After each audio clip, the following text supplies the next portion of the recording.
मंच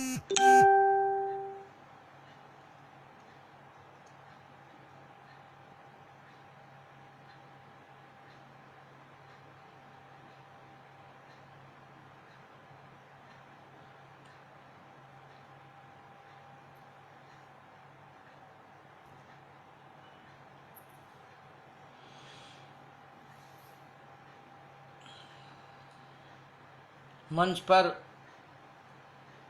आदरणीय सुरेंद्र नवल जी, संध्या सिंह जी, आदर्शनी श्रीवास्तव जी उपस्थित हो गई हैं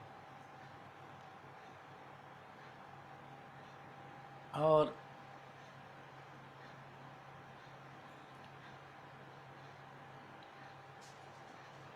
मित्रों, मैं हरदोई उत्तर प्रदेश से अनमोल शुक्ल अनमोल आप सभी का एकल काव्य पाठ, एक साहित्यिक आनंद पोथी मंच पर आपका हार्दिक स्वागत, अभिनंदन करता हूँ।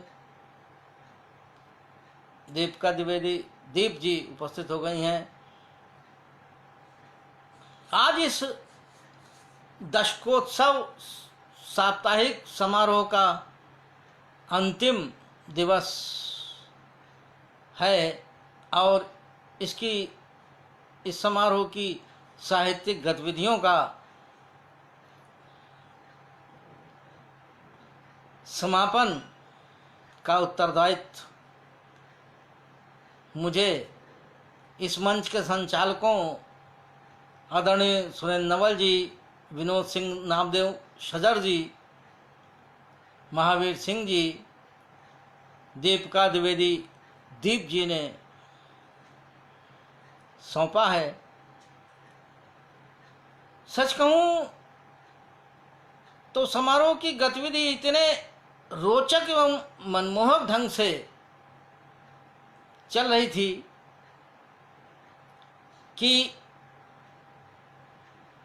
सभी आह्लादित हो रहे थे और अगर हम चाहते तो विनोद सिंह नामदेव शजर जी उपस्थित हो गए हैं, आदरणीय प्रहलाद पारेख जी उपस्थित हो गए हैं, मैं उनकी उपस्थिति को नमन करता हूं।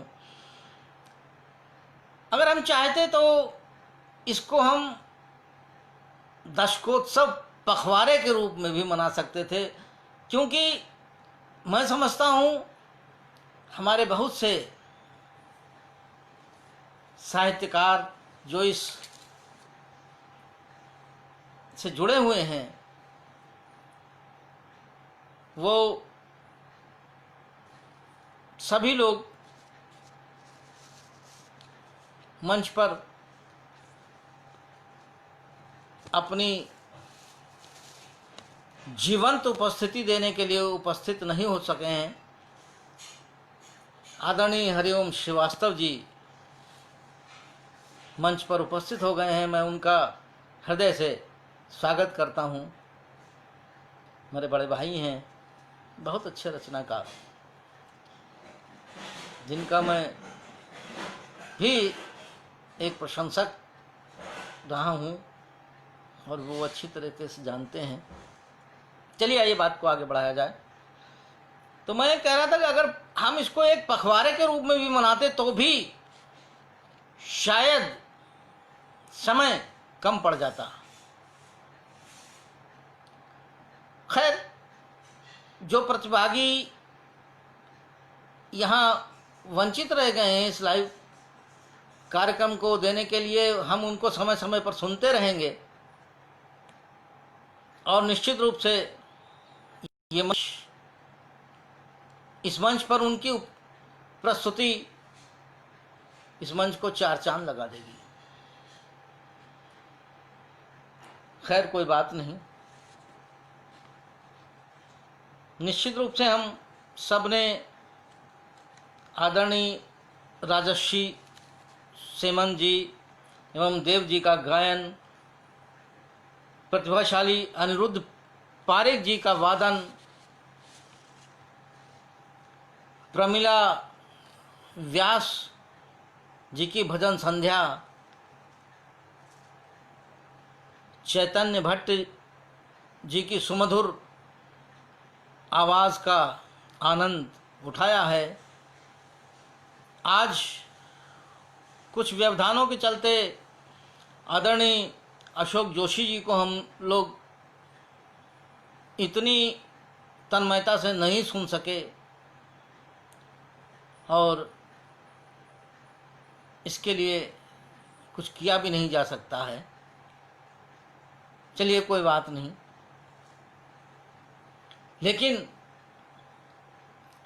अभी हमने जिन लोगों का नाम लिया उन सभी ने अपनी प्रस्तुतिकरण से हम सभी को आह्लादित किया एवं मंत्रमुग्ध किया। आज एकल काव्य मंच के विषय में कई वक्ताओं ने मुझसे पूर्व जुड़े बहुत सी जानकारियां दे चुके हैं। पुष्पा गुप्ता, प्रांजलि जी जुड़ गई हैं, आदरणीय लक्ष्मण रामानुज लड़ीवाला जी जुड़ गए हैं। मैं दोनों का हार्दिक स्वागत अभिनंदन करता हूं इस मंच पर। प्रहलाद पारिक जी लिख रहे हैं आपकी ख्याति अनुपम है। नहीं, ऐसा कोई नहीं है। मैं कलम का एक बहुत छोटा सा सिपाही हूँ मित्रों, और कभी भी इस चीज़ पे जो हमेशा मुझे हिचक रही है कि मैं क्या सुनाऊंगा। मैं मंचों से बहुत अधिक जुड़ा नहीं रहा हूँ। हाँ, अनेक साहित्यिक पत्र पत्रिकाओं में, देश की जितनी भी साहित्यिक पत्र पत्रिकाएँ हैं उनमें सदैव भागीदारी की है। और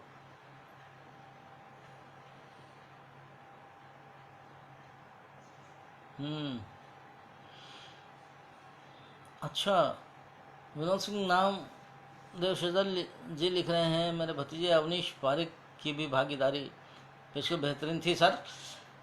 नहीं, बिल्कुल। और मैं ये कहना चाहूँगा, हो सकता है कि मैंने इसमें कई कलाकारों को, कई सुधी रचनाकारों को ना सुन पाया हो। समय की कुछ व्यस्तता रहती है सभी के साथ में, कोई बात नहीं। चलिए आगे बात करते हैं कि ये मेरा सौभाग्य है कि मैं इस मंच के प्रारंभिक 25 सदस्यों में से एक रहा हूँ। और ये आदरणीय सुरेंद्र नवल जी जानते हैं कि जब मार्क जुकरबर्ग ने इस फेसबुक पे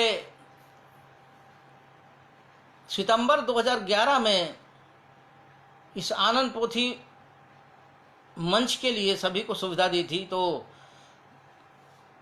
सुरेंद्र नवल जी सबसे आगे आए और उन्होंने लगभग 1 महीने के बाद में इस मंच की स्थापना की। बहुत से लोग हम जुड़े, राज बुंदेली साहब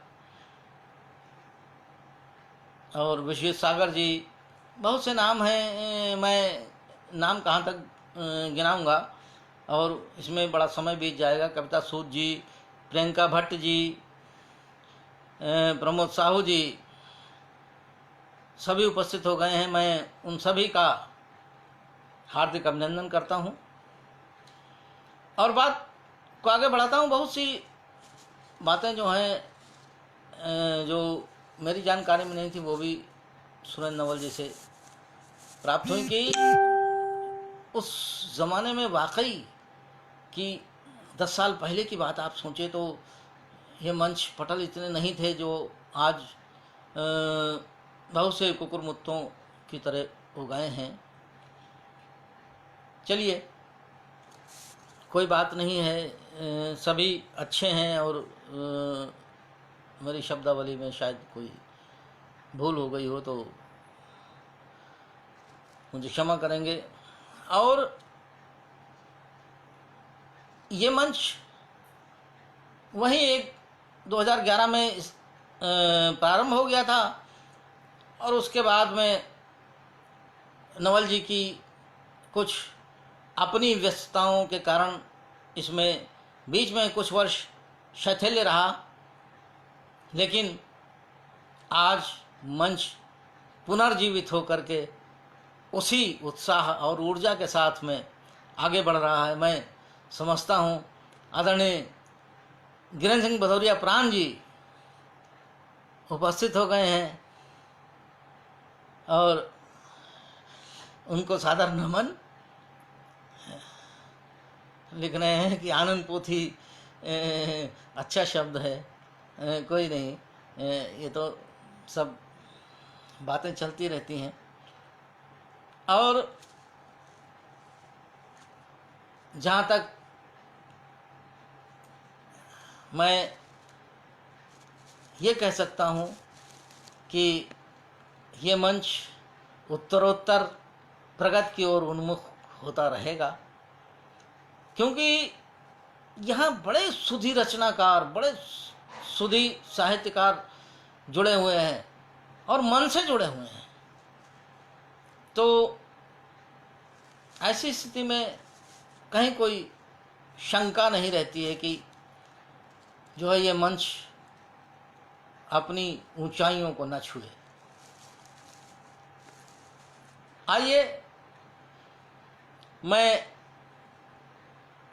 काव्य पाठ की ओर बढ़ता हूँ, क्योंकि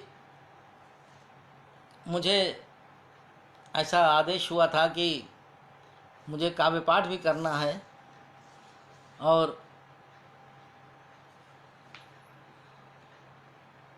मैं सभी को इस दशकोत्सव समारोह की हार्दिक शुभकामनाएं देते हुए मैं अपना काव्य पाठ प्रारंभ करता हूँ। और कुछ विभिन्न विधाओं से क्या जो मेरा अपना स्वरूप है वो वहाँ तक तो मुझे जाना ही है। और मैं माँ वाणी की वंदना में एक घनाक्षरी से माँ वाणी की वंदना करता हूँ। देवका द्विवेदी दीप जी भी आ गई हैं और मैं अपना काव्य पाठ प्रारंभ करता हूँ।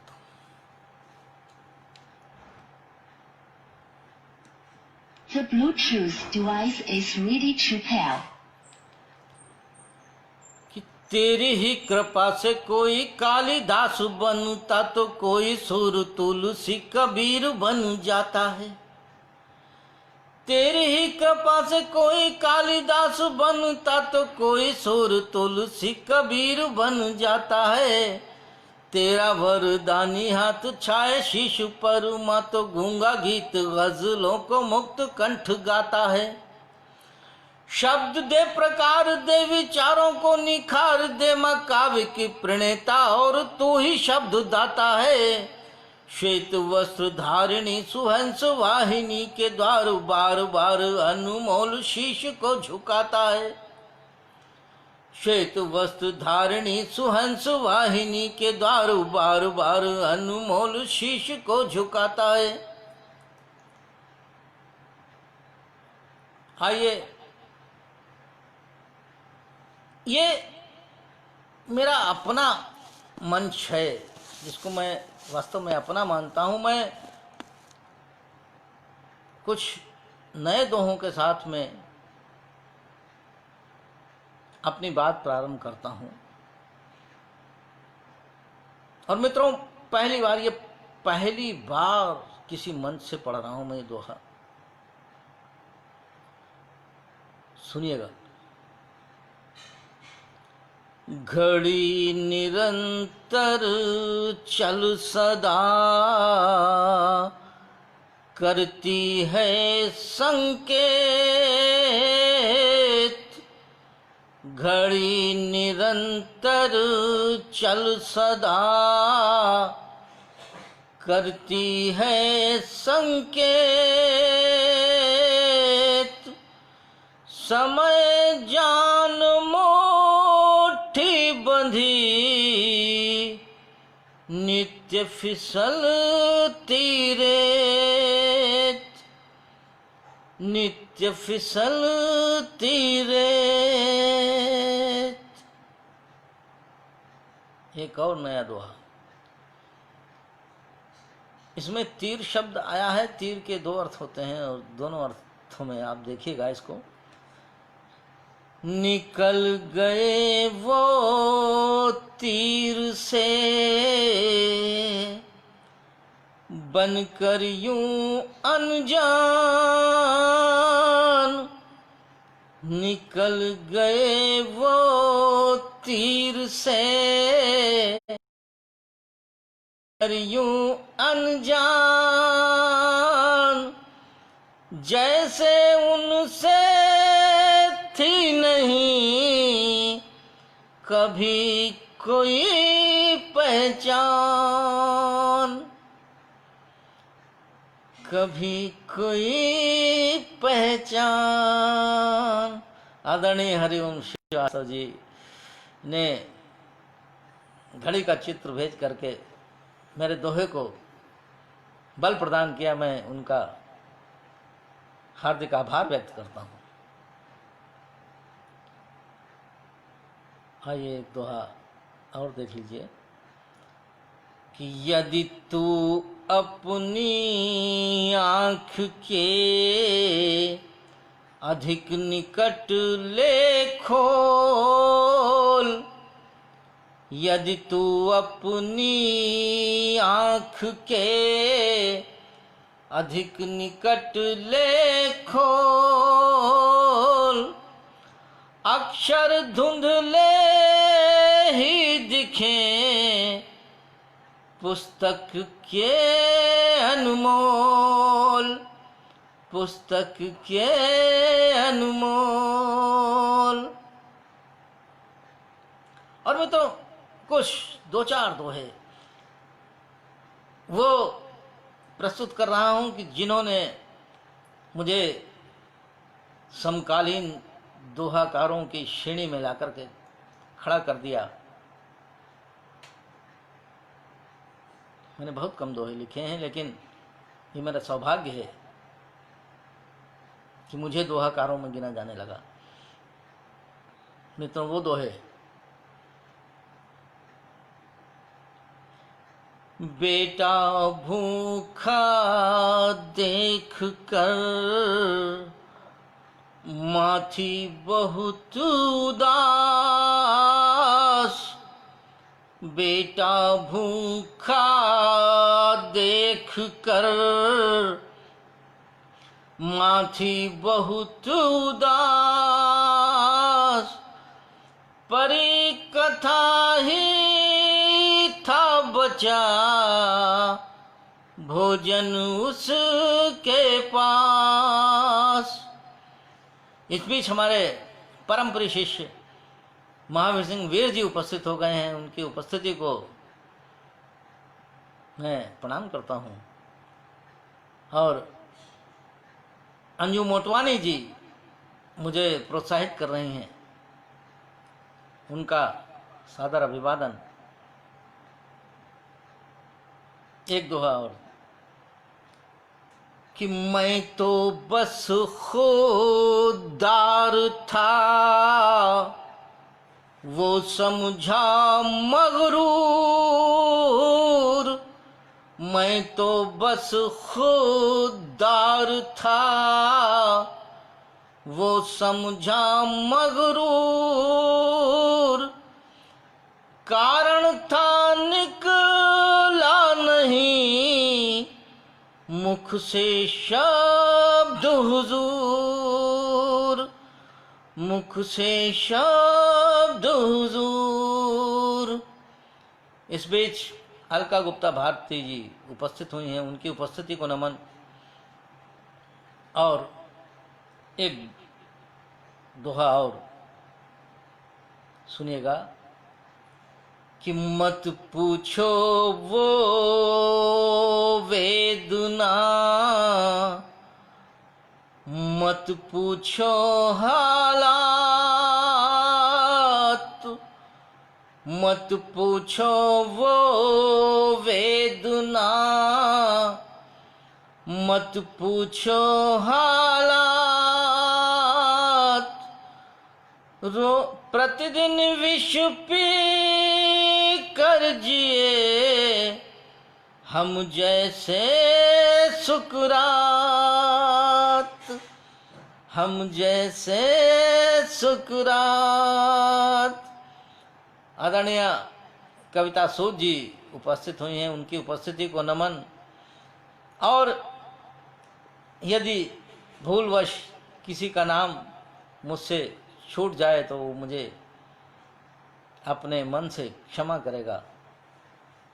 इसी भाव को लेकर के मैं अपनी बात को आगे बढ़ाता हूं। और अंतिम दोहा कि जीवन भर लिपटे रहे विषयों के विषव्याल, जीवन भर लिपटे रहे विषयों के विषव्याल, रखा मगर किरदार को चंदन की सी डाल, चंदन की सी डाल। आप सभी ने मेरे दोहों को मन से सराहा, मुझे ऊर्जा दी। और मैं चाहता हूं कि अलग अलग विधाओं में कुछ बातें हो जाएं। समय अपनी गति से भाग रहा है। आइए एक दो मुक्तक के बाद में मैं गज़लों पे आता हूं। सुन लीजिएगा मुक्तक कि अब तो हर वक्त इन आंखों में नमी रहती है, अब तो हर वक्त इन आंखों में नमी रहती है, गम की परत सी चेहरे पे जमी रहती है, और रात भर याद के बादल तो घुमड़ते हैं मगर, रात भर याद के बादल तो घुमड़ते हैं मगर, जाने क्या बात है बरसात थमी रहती है, जाने क्या बात है बरसात थमी रहती है। जी नवल जी, मैं गजल पे आ रहा हूं और एक मुक्तक अपने परिचय का पढ़ रहा हूं कि पीड़ाओं का गीतों में ढल जाना अच्छा लगता है, पीड़ाओं का गीतों में ढल जाना अच्छा लगता है, तेरी सुधियों में मन को बहलाना अच्छा लगता है, तेरी सुधियों में मन को बहलाना अच्छा लगता है। और करते होंगे लोग नुमाइश राजा से संबंधों की, करते होंगे लोग नुमाइश राजा से संबंधों की, मुझको तुलसी का वंशज कहलाना अच्छा लगता है, मुझको तुलसी का वंशज कहलाना अच्छा लगता है। और एक मुक्तक अपनी पहचान का मुक्तक मित्रों दे रहा हूं कि हमेशा प्रश्न सच का आंख से भी हल नहीं होता, हमेशा प्रश्न सच का आंख से भी हल नहीं होता, कभी आकाश में तारों का तल समतल नहीं होता, मिलेंगे दृश्य तुमको ऐसे जीवन के मरुस्थल में, मिलेंगे दृश्य तुमको ऐसे जीवन के मरुस्थल में, जहां पर जल दिखाई दे वहां पर जल नहीं होता, जहां पर जल दिखाई दे वहां पर जल नहीं होता।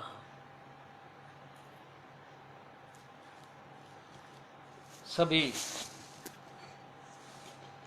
सुधीजनों का आभार, मुझे बराबर ऊर्जा प्रदान कर रहे हैं। हमारे परम प्रशिष्ट महावीर सिंह वीर जी, सुरेंद्र नवल जी, कविता सूद जी, प्रियंका भट्ट जी। आइए गजल की ओर रुख करते हैं और एक मतला और एक शेर। ये मैंने विशेष रूप से इसलिए चुना है कि ये मंच राजस्थान की वीर प्रसूता धरती से चल रहा है और मैं एक शेर वहीं से उठा करके लाया हूं। मित्रों, मतला हाजिर कर रहा हूं कि खोज की जिसने भी देखा रंग स्याही लिख गया।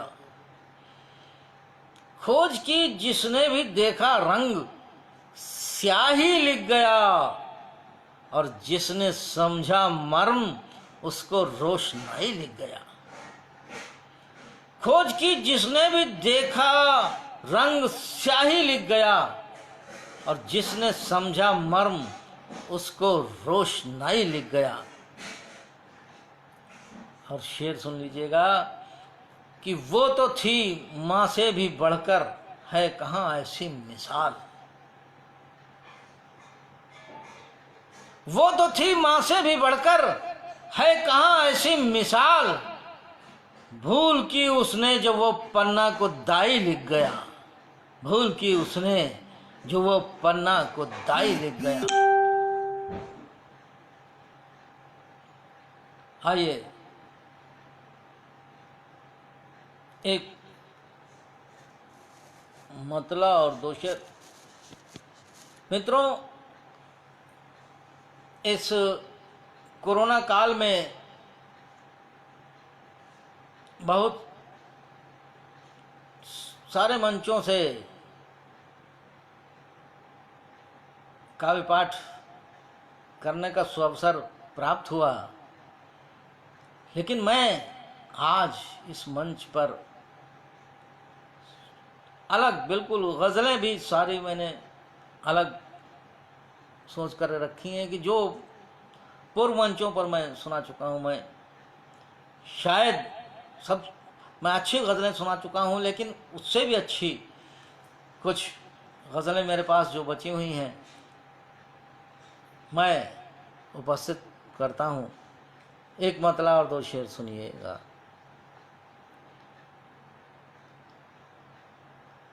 कि आंसू चाहे छिपा लिए जाएं, आंसू चाहे छिपा लिए जाएं, दर्द कैसे दबा लिए जाएं।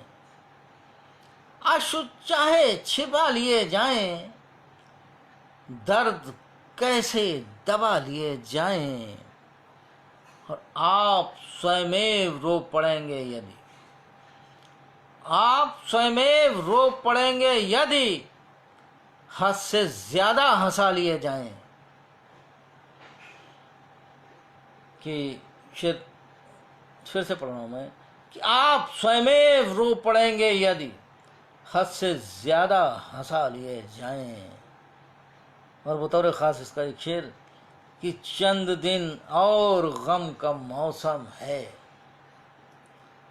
चंद दिन और गम का मौसम है, दोस्त भी आजमा लिए जाएं। चंद दिन और गम का मौसम है, दोस्त भी आजमा लिए जाएं।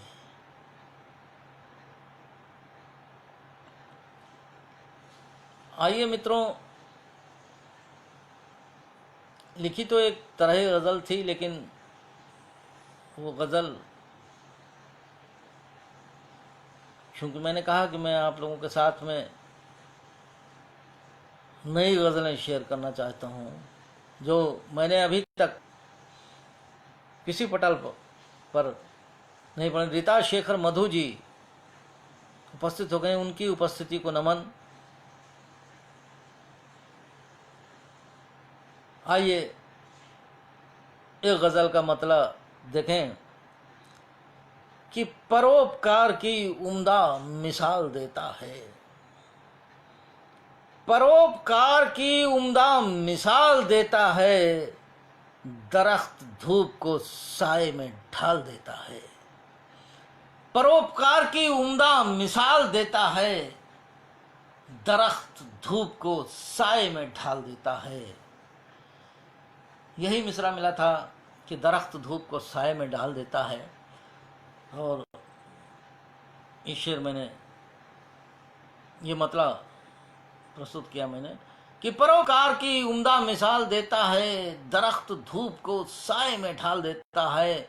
और हुस्न मतलब सुनिए कि हर एक जवाब वो मुस्का के टाल देता है, हर एक जवाब वो मुस्का के टाल देता है, मेरा सवाल मुझे पर उछाल देता है, मेरा सवाल मुझे पर उछाल देता है। हर एक जवाब वो मुस्का के टाल देता है, मेरा सवाल मुझे पर उछाल देता है।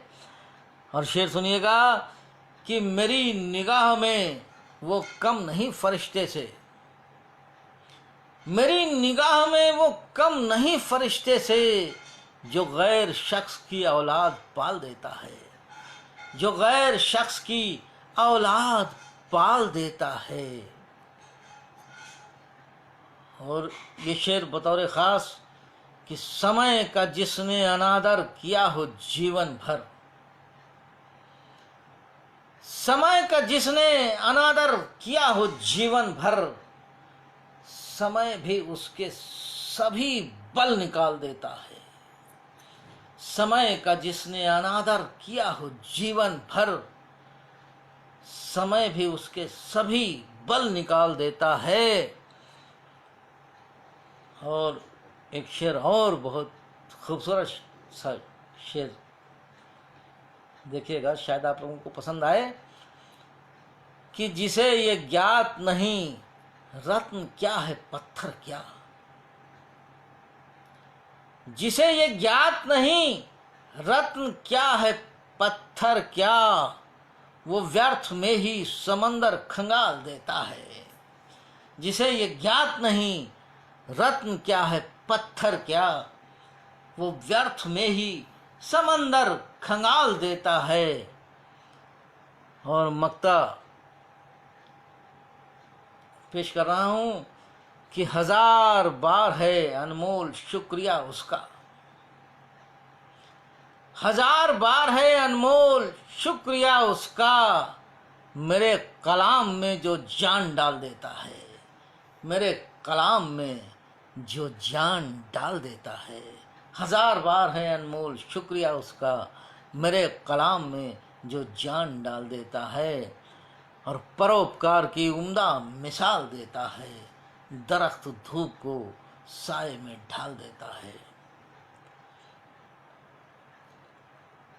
मित्रों, मेरा आज गीत सुनाने का इरादा तो नहीं है, लेकिन एक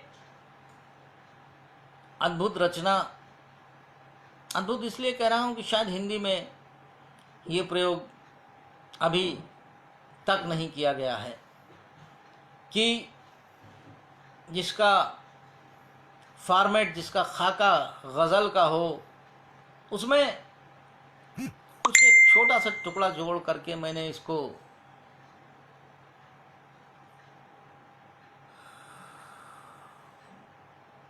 एक गीत में ढालने की कोशिश की है कि जिससे गीत का भी आनंद आए। लंबी बहर हो जाती है, एक दो शेर मतलब और एक दो शेर सुना करके मैं चाहूँगा कि आपको गीत और गज़ल दोनों का आनंद आए। सुनिएगा कि साथ तुम्हारा अनुपम होता, ये जीवन सुंदरतम होता, यही सोचता रहता हूँ मैं। अंतस की कोई क्या जाने, किसको जाऊं पीर सुनाने, स्वयं जूझता रहता हूँ मैं। साथ तुम्हारा अनुपम होता, ये जीवन सुंदरतम होता, यही सोचता रहता हूँ मैं। अंतस की कोई क्या जाने, किसको जाऊं पीर सुनाने, स्वयं जूझता रहता हूँ मैं। शेर देखें, तुम राधा थी मैं मोहन था, जीवन जैसे एक मधुवन था, कहाँ खो गए सुंदर पल वो। तुम राधा थी मैं मोहन था, जीवन जैसे एक मधुवन था, कहाँ खो गए सुंदर पल वो।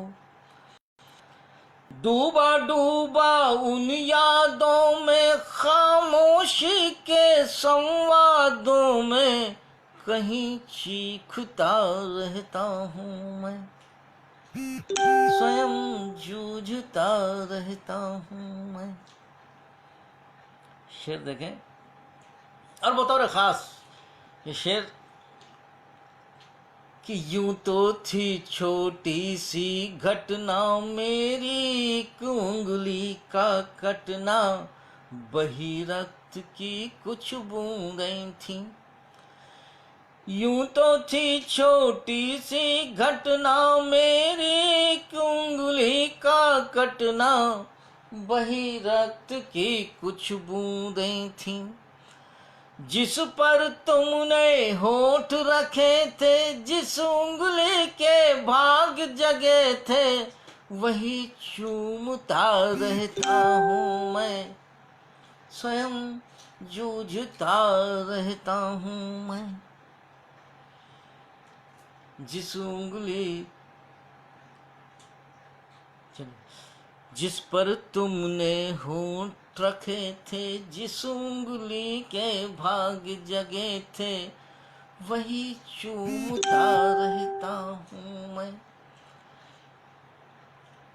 और मक्ता पढ़ रहा हूँ कि जीत तुम्हें प्यारी है, केवल मेरी भी चाहत है हर पल, तुम्हें जीतता ही मैं देखूं।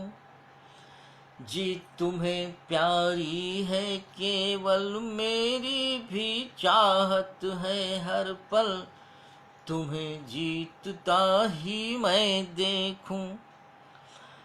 मन ही मन विजयी होता हूँ, जब अनमोल पटल खोता हूँ, स्वयं हारता रहता हूँ मैं, स्वयं जूझता रहता हूँ मैं।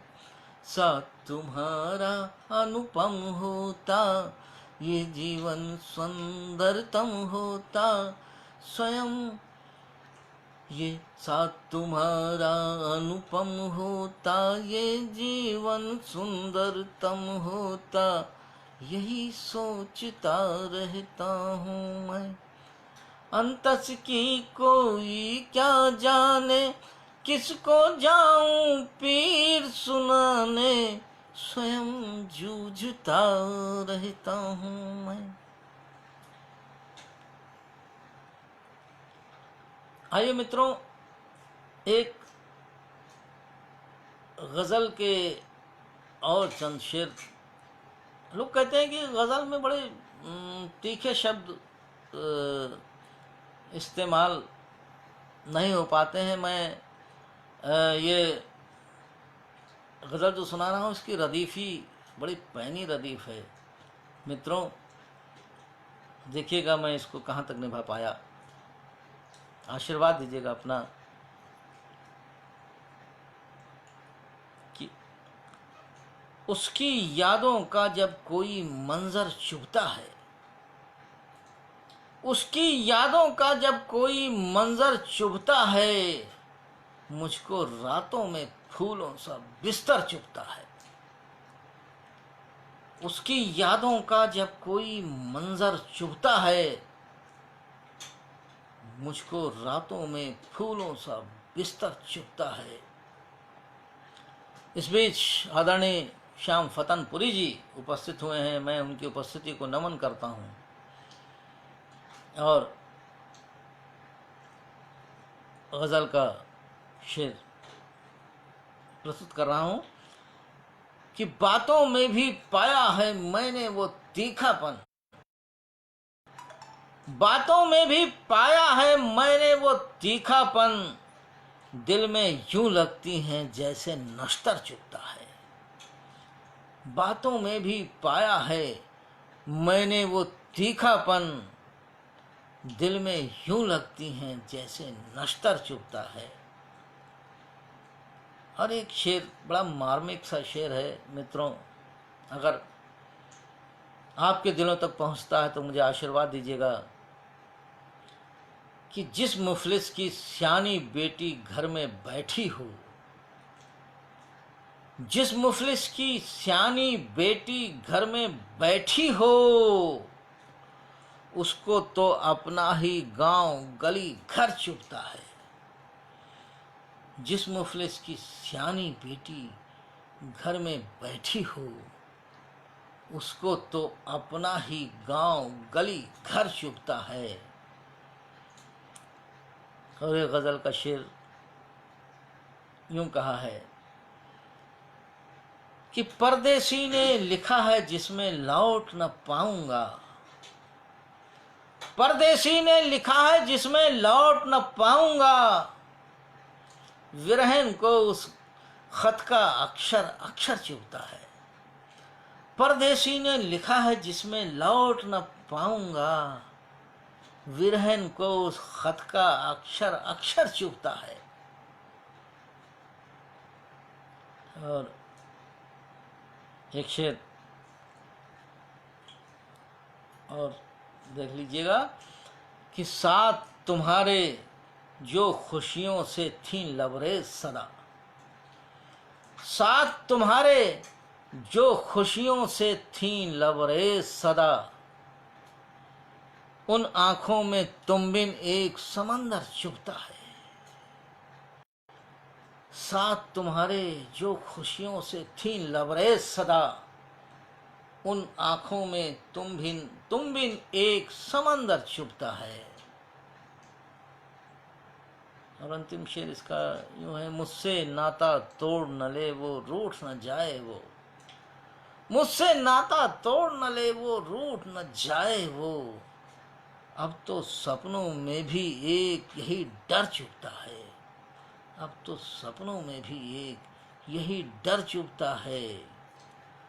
और उसकी यादों का जब कोई मंजर चुभता है, मुझको रातों में फूलों सा बिस्तर चुभता है।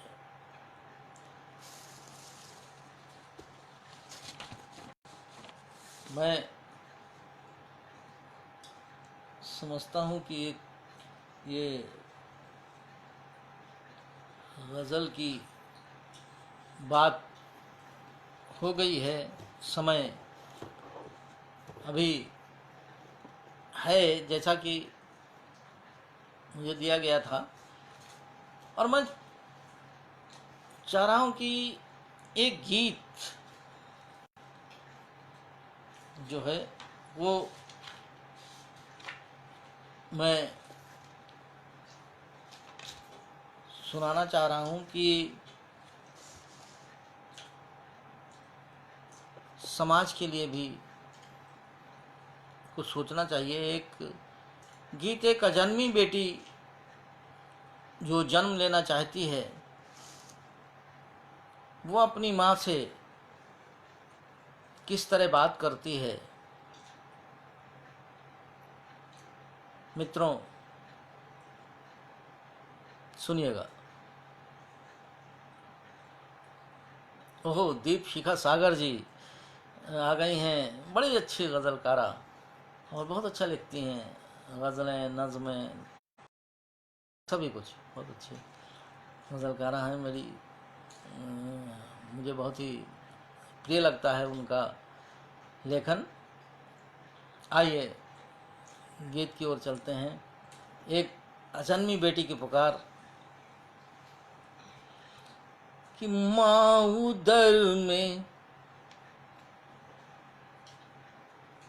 The Bluetooth device is ready to pair. माँ उदर में आपके पलती हुई नन्ही कली में, माँ उदर में आपके पलती हुई नन्ही कली में, लालसा में पुत्र की असुमैर मुझको मार देना, लालसा में पुत्र की असुमैर मुझको मार देना। बंद देखें। तोड़ दोगी स्वप्न सारे बिन खुले मेरे नयन क्या, तोड़ दोगी स्वप्न सारे बिन खुले मेरे नयन क्या, पाप है करना किसी की गर्भ में ही भ्रूण हत्या, माँ घृणित प्रस्ताव सबसे कर ये अस्वीकार देना, लालसा में पुत्र की असुमैर मुझको मार देना। और तर्क प्रस्तुत करती है वो बेटी रेखा म्यूसिंग जी आ गई हैं, मैं उनको नमन करता हूँ कि दोष मेरा कुछ नहीं है, आपने मुझको पुकारा, दोष मेरा कुछ नहीं है, आपने मुझको पुकारा, क्या पता आए उदर में फिर मेरी प्रतिकृति दोबारा, ये परीक्षा आपको है और कितनी बार देना, लालसा में पुत्र की असुमैर मुझको मार देना। उदाहरण भी प्रस्तुत करती है वो, देखिएगा कि साई ना ऐश्वर्य सिंधु इस धरा की नारियां हैं, साई ना ऐश्वर्य सिंधु इस धरा की नारियां हैं, जन्म देने में मुझे फिर कौन सी लाचारियां हैं, इसलिए जीने का मुझको भी सहज अधिकार देना, लालसा में पुत्र की असुमैर मुझको मार देना। अंतिम बंद इस रचना का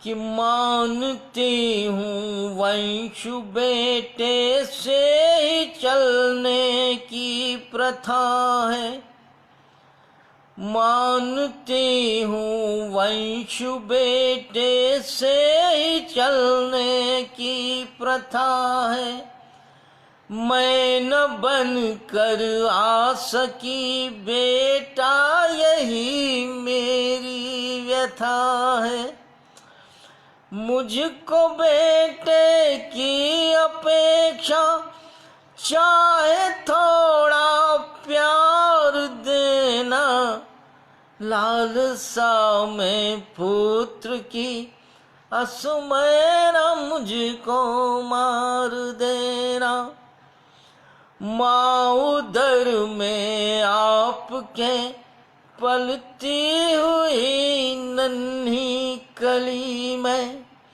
लालसा में पुत्र की असमय न मुझको मार देना। और शनै शनै दीप शिखा सागर जी, विनोद सिंह, नामदेव शजर जी, सुरेंद्र नवल जी, हरिओम श्रीवास्तव जी, महावीर सिंह वीर जी, ये सब बराबर जुड़े हुए हैं और मुझे निरंतर ऊर्जा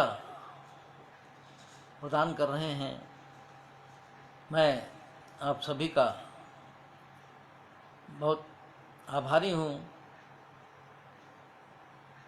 और अंत में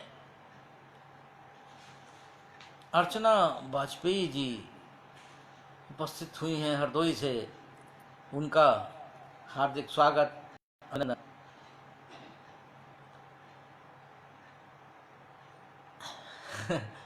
ये गीत तरन्नुम में फिर गीत की बात कर रहे हैं। आइए चलिए,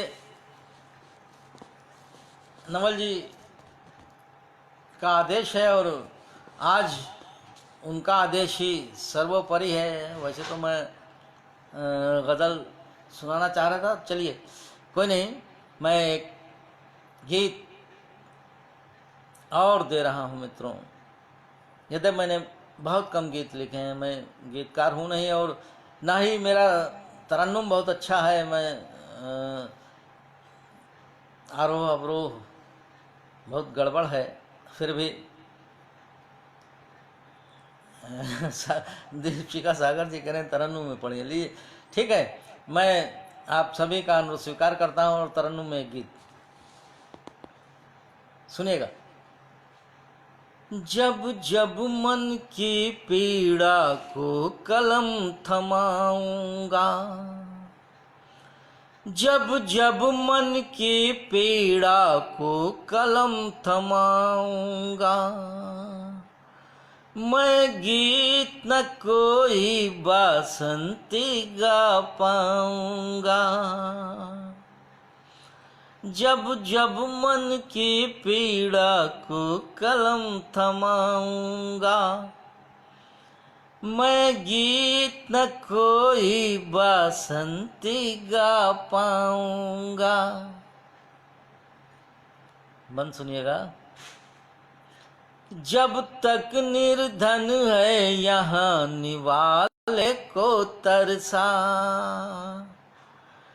जब तक निर्बल के मन में है बैठा डर सा,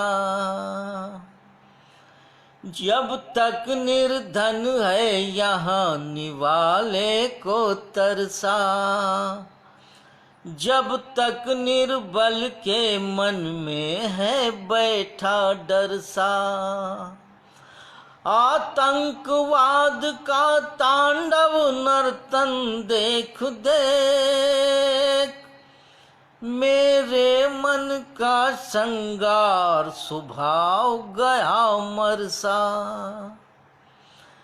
मैं गीत तीर से चुभते हुए सुनाऊंगा,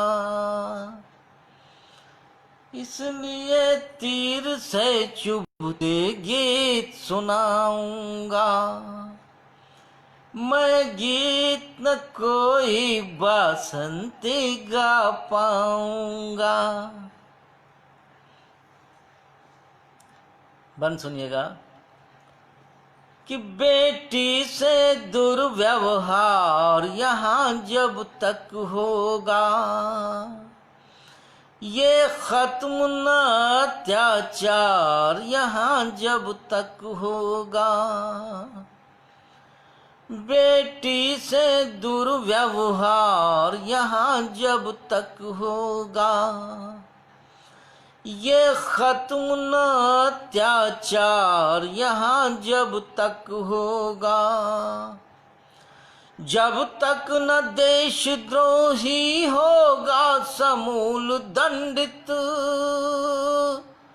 निर्मूल भ्रष्टाचार यहाँ जब तक होगा,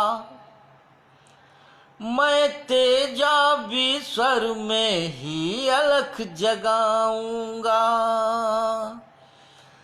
मैं गीत न कोई बासंती गा पाऊंगा, मैं गीत न कोई बसंती गा पाऊंगा।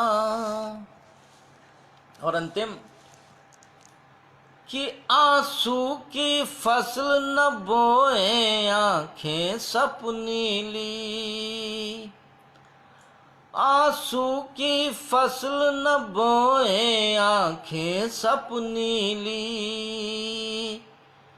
कसना होगा कानूनों की चूलें ढीली, आंसू की फसल न बोए आंखें सपनी ली। कसना होगा कानूनों की चूलें ढीली। मैं गीत न लिख पाऊंगा रजनी गंधा सा, जब तक न छटेगी गंध वतन से जहरीली।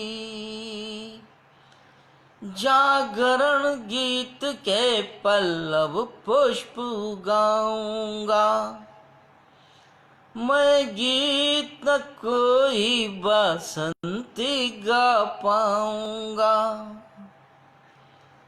जब जब मन की पीड़ा को कलम थमाऊंगा, मैं गीत न कोई बसंती गा पाऊंगा। मित्रों, समय तो केवल 2 मिनट का बचा है। अगर आप सब अनुमति दें तो एक गज़ल से मैं समापन करूं इस समारोह का। और जो मेरी पहचान की गज़ल है, चलिए मैं 1-2 शेर सुना देता हूं। अगर आप लोग रुकते हैं तो मैं गज़ल को पूर्ण करूंगा।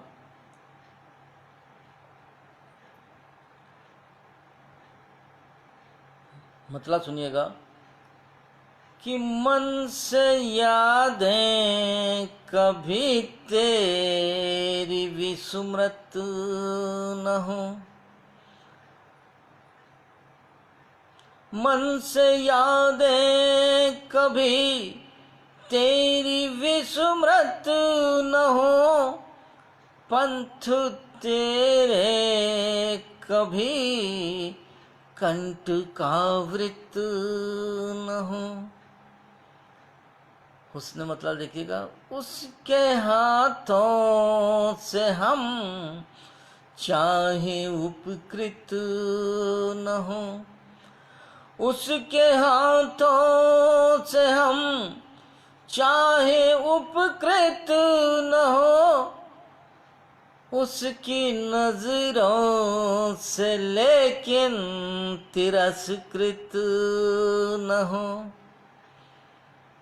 और शेर देखिएगा कि शब्द अपनी प्रशंसा के यूं तो लिए, शब्द अपनी प्रशंसा के यूं तो लिए, स्वार्थ की चाशनी से अलंकृत न हो। और एक शेर विशेष कि उस विषय पर कभी अपनी सम्मति न दें, उस विषय पर कभी अपनी सम्मति न दें, जिस विषय के लिए आप अधिकृत न हो। ऐसे गीतों का कोई करे क्या भला, ऐसे गीतों का कोई करे क्या भला, मन की वीणा के जब तार झंकृत न हो। और मक्ता देख लीजिएगा मित्रों कि जीत ले बस हृदय शेष चिंता नहीं, जीत ले बस हृदय शेष चिंता नहीं, गीत अनमोल के यदि पुरस्कृत न हो, गीत अनमोल के यदि पुरस्कृत न हो। और मैं इसी के साथ अपनी वाणी को विराम देता हूँ। आप सभी का बहुत बहुत हार्दिक आभार कि आप इतनी तन्मयता से मेरे साथ जुड़े रहे और आज इस दशकोत्सव समारोह के लाइव समापन में अपनी खूबसूरत भागीदारी निभाई। मैं सभी को हार्दिक धन्यवाद देता हूँ और